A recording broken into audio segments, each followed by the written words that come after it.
আশপাশের 10টি জেলা থেকে এখানে চলে আসে। তো এই হাটটি এত জনপ্রিয় কেন হলো বলেন তো? বৃষ্টির কারণে আজকে হাটে আমদানি বলতেছে অনেক কম, ক্রেতার সংখ্যাও কম, বিক্রেতাও কম। কিন্তু আমি যতটুকু দেখছি তাতেই তো ভাবছি যে অনেক বেশি মানুষ এসেছে। আর এই হাটটি একেবারে শুক্রবার, প্রতি শুক্রবার থেকে শুরু হয় সকাল থেকে, সেটি সন্ধ্যা পর্যন্ত চলে।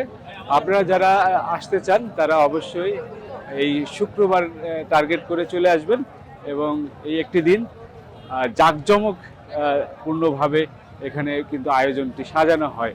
প্রচুর রকমের গাড়ি, আমি অবাক হয়ে গেলাম যে একেবারে রয়্যাল এনফিল্ড, একটা নতুন মডেলের যে রয়্যাল এনফিল্ড এসেছে সেই গাড়ি পর্যন্ত এই হাটে কিন্তু বিক্রি হচ্ছে।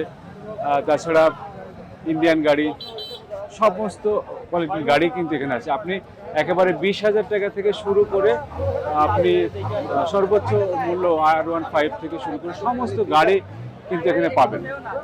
ভাই বেশি কিনা শেষ? শেষ বেশি কিনা? কয়টা পর্যন্ত চলবে?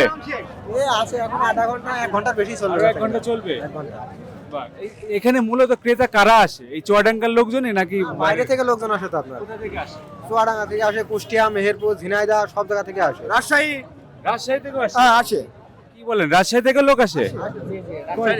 রাজশাহী পাবনা এই অঞ্চলের গাড়ি আসে এখানে। গাড়ি আসে? জি, গাড়ি আসে, লোক আসে, গাড়ি কিনতে। চিন্তা করেন, তাহলে আশপাশের 10টি জেলা থেকে এখানে চলে আসে।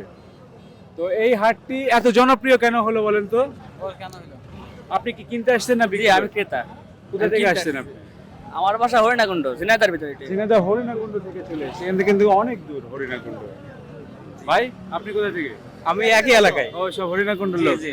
আচ্ছা আচ্ছা, দেখেন ঝিনাইদহের হরিণাকুণ্ড থেকে চলে এসছে এখানে কিনতে।